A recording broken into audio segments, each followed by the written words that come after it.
आप लोग देख रहे होंगे कि हम ह्यूमन एक्टिविटीज़ की बात कर रहे थे। ह्यूमन एक्टिविटीज़ को हम डिवाइड करते हैं दो पार्ट्स में, इकोनॉमिक और नॉन इकोनॉमिक के अंदर। आप देख ही सकते हैं कि मेरा जो इकोनॉमिक्स एक्टिविटीज़ वाला चार्ट है वो कुछ ज़्यादा बड़ा हो गया और नॉन इकोनॉमिक वाला बहुत छोटा सा है। क्यों? क्योंकि हमारी जो बुक है वो हमें सिखाती है इकोनॉमिक एक्टिविटीज़ के बारे में। इकोनॉमिक एक्टिविटीज़ आपको बताती हैं कि पैसे कैसे कमाने हैं। नॉन इकोनॉमिक एक्टिविटीज़ जो है आपको जीवन जीने के बारे में बताती हैं। देखो, बुक्स के अंदर जो है आपको जीवन जीने के बारे में भले ही बहुत थोड़ा सा बताया जाए, एक कॉलम दे देंगे छोटा सा कि ये नॉन इकोनॉमिक एक्टिविटीज़ हैं, इनका ये काम होता है, बट बाकी जो पूरी बुक है आपकी वो आपको बताएगी कि पैसे कैसे कमा सकते हैं। ठीक है, इसलिए जो है ये वाला आपकी जो पार्ट है यही आपकी पूरी बुक के अंदर चलता रहेगा। ये सिर्फ एक छोटे से टॉपिक में ख़त्म हो जाएगा, पर हमें जीवन जीने के लिए लाइफ के अंदर जो है नॉन इकोनॉमिक एक्टिविटीज़ का भी बहुत ध्यान रखना चाहिए। या फिर जो भी हम कंसिड्रेशन की बात करें, सिर्फ हमें मॉनेटरी कंसिड्रेशन, पैसे के पीछे नहीं भागना चाहिए, साथ के साथ हमें यह नॉन मॉनेटरी कंसिड्रेशन का भी ध्यान रखना चाहिए। यानी कि कहने का मतलब मेरा ये है कि दोनों ही एक्टिविटीज़ इम्पॉर्टेंट हैं और दोनों ही कंसिड्रेशंस इम्पॉर्टेंट हैं, क्योंकि हम एक ह्यूमन बीइंग हैं। तो सिर्फ हम पैसे के लिए ही हर काम नहीं करते हैं, बहुत सारे ऐसे भी काम होते हैं जो कि हम अपने मानसिक और सामाजिक शांति के लिए, अपने मन को शांति देने के लिए भी करते हैं। ठीक है, जैसे मैंने आपको बताया कि नॉन इकोनॉमिक एक्टिविटीज़ वो एक्टिविटीज़ हैं जिनसे हम पैसे तो नहीं कमाते, बट हमें कंसिड्रेशन एक नॉन मॉनेटरी मिलता है।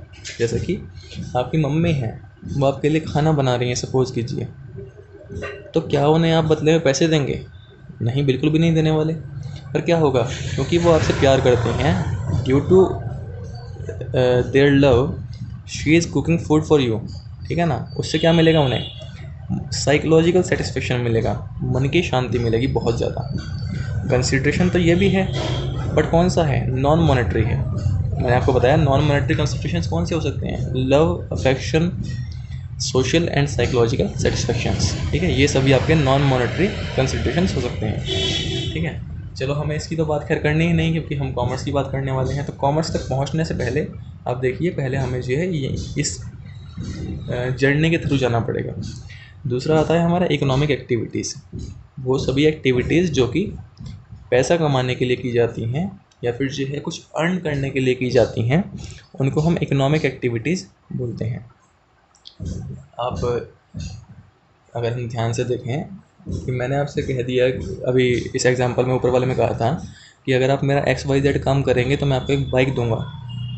ठीक है, और आप वो काम अगर मान लो करते हैं बाइक के लालच में, तो वो क्या होगा? इकोनॉमिक एक्टिविटी बन जाएगी। क्यों? क्योंकि आपने जो है कुछ अर्न करने के लिए वो XYZ एक्टिविटी परफॉर्म की थी। ठीक है, दूसरे में मैंने आपसे कहा था कि अगर आप जो है मेरा ये XYZ काम कर देंगे तो मैं आपको जो है आशीर्वाद दूंगा। तो आपने वो मेरा काम किया कुछ कंसिड्रेशन के लिए, पर वहाँ पर पैसे की कंसिड्रेशन नहीं था, इसलिए वो आपकी नॉन इकोनॉमिक एक्टिविटी थी। भाई देखो, अगर हम आशीर्वाद को कहीं लॉजिकली देखने लगें, साइंटिफिकली प्रूव करना चाहें, तो मेरे ख्याल से आशीर्वाद से कोई किसी का भला होता हो साइंटिफिकली प्रूव होना संभव नहीं है। ठीक है, पर क्या है, आपके मन को शांति मिलेगी। ठीक है ना, आपके मन को शांति मिलेगी उससे। आपके मम्मी पापा, आपके दादा दादी आपको जो आशीर्वाद देते हैं, आपको एक खुशी मिलती है। क्यों? पैसे तो मिल नहीं रहे।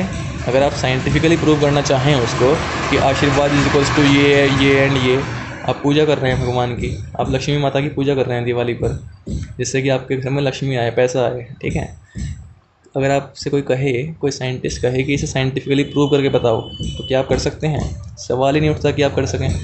आप सुबह सुबह प्रेयर करते हैं, ठीक है, प्रे करते हैं, मंत्रोच्चारण करते हैं, हवन करते हैं, तो उन सभी चीज़ों का इफेक्ट क्या होता है? साइकोलॉजिकल इफेक्ट होता है। आपसे कोई साइंटिस्ट बैठ के कहने लगे कि इसको प्रूव कर, तो आप किसी हाल में नहीं कर सकते। ठीक है ना, तो जो भी चीज़ें आपके मन को सुकून देती हैं वो होती हैं नॉन इकोनॉमिक, और जो चीज़ें आपके पैसे कमाने में हेल्प करती हैं वो होती हैं इकोनॉमिक। अब इकोनॉमिक एक्टिविटीज़ को भी हमने 3 पार्ट्स में डिवाइड कर दिया। पहला तो है बिजनेस, दूसरा है प्रोफेशन, और तीसरा है एम्प्लॉयमेंट। अब देखो, आप जो है दुनिया में एम्प्लॉयमेंट नौकरी की बात करते हैं, तो वो भी जो है अल्टीमेटली इकोनॉमिक एक्टिविटीज़ का ही पार्ट है। कोई साइंटिस्ट भी अगर मान लीजिए कोई रिसर्च कर रहा है, बदले में वो सैलरी ले रहा है, तो वो भी इकोनॉमिक एक्टिविटी का पार्ट है। ठीक है ना, मैंने आपसे अभी ऊपर कहा था कंसिड्रेशन की बात की थी, यानी कि हर एक्टिविटी परफॉर्म की जाती है कंसिड्रेशन के लिए। तो कंसिड्रेशंस क्योंकि ये इकोनॉमिक एक्टिविटीज़ के लिए कंसिडरेशन मिलने वाले हैं, चाहे आप बिजनेस करें, प्रोफेशन में जाएं या एम्प्लॉयमेंट की बात करें, सभी में आपको कंसिडरेशन मिलेगा। कौन सा मिलेगा? वो मिलेगा मॉनेटरी, यानी कि मनी या मनी के टर्म्स में आप उसको मेजर कर सकेंगे। अब हमने इनको नाम दे दिए। यदि आप बिजनेस करते हैं तो आपको जो कंसिडरेशन मिलेगा उसको हम बोलेंगे प्रॉफिट। जो आपको पैसा मिलेगा वो किस फॉर्म में मिलेगा? प्रॉफिट की फॉर्म में मिलेगा। यदि आप प्रोफेशन में जाते हैं, आप डॉक्टर बनते हैं, लॉयर बनते हैं, सीए बनते हैं, सीएस करते हैं, ठीक है, तो इन सभी में जो है आपको जो पैसा मिलेगा, जो आपको कंसिडरेशन मिलेगा वो किस फॉर्म में मिलेगा? वो मिलेगा फीस की फॉर्म में। कभी आपने सुना कि डॉक्टर जो सैलरी लेता है, डॉक्टर फीस लेता है अपनी। ऐसे ही जो चार्टर्ड अकाउंटेंट्स होते हैं, सीए होते हैं, वो फ़ीस लेते हैं अपनी। लॉयर्स, वकील होते हैं, वो अपनी फ़ीस लेते हैं, ठीक है, क्योंकि वे सभी प्रोफेशनल्स हैं। प्रोफेशनल्स कभी भी सैलरी नहीं लेते, वो जो है फ़ीस लेते हैं। एक टर्म हमने डिफ़ाइन कर दी, ठीक है, जो उनकी कंसिडरेशन है उसका हमने नाम बदल दिया। फिर उसके बाद ऐसे एम्प्लॉयमेंट के अंदर, एम्प्लॉयमेंट में क्या होता है? एक रिलेशन होती है एम्प्लॉई और एम्प्लॉयर के बीच में, एक नौकरी देने वाला, एक नौकरी प्राप्त करने वाला। तो यहाँ पर जो हमारा कंसिडरेशन होगा उसका नाम होगा सैलरी या फिर वेजेस। दो टर्म्स हैं। पहली सैलरी, सैलरी के बारे में सभी जानते होंगे कि मंथली जो पेमेंट मिलती है कुछ काम करने के लिए, वो सैलरी होती है। वेजेस क्या होती हैं? जैसे मज़दूरों को मिलती है दिहाड़ी, हिंदी में वेजेस को बोलते हैं दिहाड़ी। यानी कि आप जो है किसी के यहाँ पर काम करेंगे, पर आपकी जो है मंथली ना मिलके वो रोज़ के हिसाब से मिलेगी। आज आप काम करेंगे तो आपको आज की ही मिलेगी, कल आप छुट्टी मार लेंगे तो आपको कल के नाम की नहीं मिलेगी, ठीक है। वेजेस जनरली जो है जो डेली बेस पे काम करने वाले लेबरर्स होते हैं उनको मिलती हैं। सैलरीज जो भी एम्प्लॉयज़ होते हैं जो मंथली बेस पे काम करते हैं, परमानेंट होते हैं, उनको मिलती है, ठीक है। अब इसी के अंदर जो है हमारा जो पार्ट आता है वो आता है कॉमर्स का। कॉमर्स क्या है?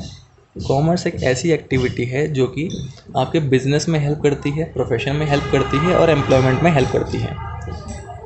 यानी कि कॉमर्स को अगर हम डिफ़ाइन करना चाहें, सो commerce is an activity which helps in business, profession and employment by providing various services.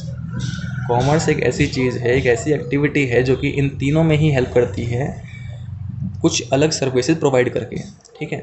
Commerce के अगर हम हिस्से करना चाहें तो दो हिस्से होते हैं। पहला होता है ट्रेड, दूसरा होता है ऑक्सिलरीज या फिर ads to trade.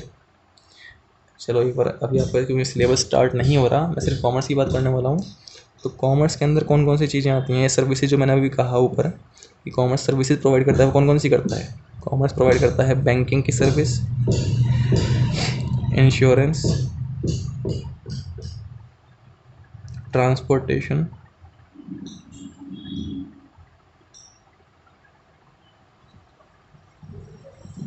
Communication, warehousing, ETC, ठीक है। तो जो हमारा कॉमर्स है वो बहुत सारी सर्विसेज प्रोवाइड करता है हमारे इकोनॉमिक एक्टिविटीज़ को सपोर्ट करने के लिए।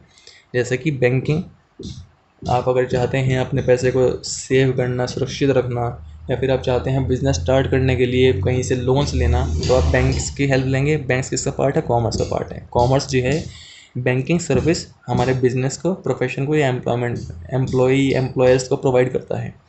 दूसरा है इंश्योरेंस। इंश्योरेंस का काम क्या होता है? रिस्क को कम करना। देखो भाई, हर काम में रिस्क तो होता ही है, आपकी लाइफ को भी रिस्क है। आप कोई बाइक खरीद रहे हैं उसको भी रिस्क है, सड़क पर चलेगी तो जो है कोई एक्सीडेंट वगैरह के चांसेस होते हैं। तो आप इंश्योरेंस करवा के क्या करते हैं? रिस्क को रिड्यूस करते हैं। रिड्यूस करने का मतलब क्या?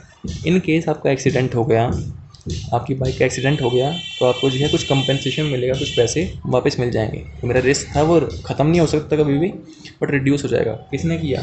कॉमर्स ने किया। फिर इसके बाद ट्रांसपोर्टेशन। आप अगर कोई भी इकोनॉमिक एक्टिविटी परफॉर्म करना चाहेंगे तो आपको जो है ट्रांसपोर्टेशन तो चाहिए होगा। बिना ट्रांसपोर्टेशन के आप जो है कोई भी इकोनॉमिक एक्टिविटी परफॉर्म नहीं कर सकते।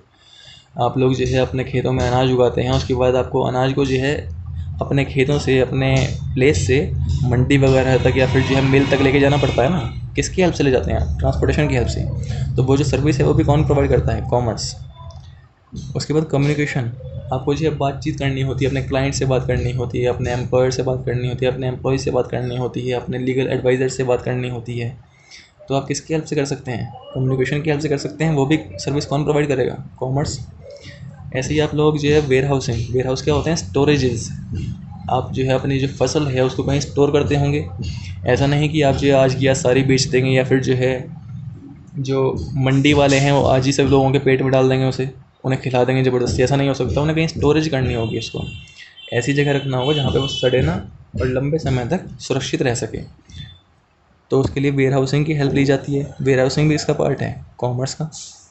तो कहने का मतलब ये है कि कॉमर्स एक ऐसी एक्टिविटी है जो कि बाकी सभी इकोनॉमिक एक्टिविटीज़ को सपोर्ट प्रोवाइड करती है। अगर कॉमर्स ना हो तो इकोनॉमिक एक्टिविटीज़ को सपोर्ट नहीं होगा, ना तो दुनिया में कोई प्रोडक्शन होगा, ना कोई सेलिंग एंड परचेजिंग होगी, ठीक है, और ना ही जो है आप कम्युनिकेट कर पाएंगे।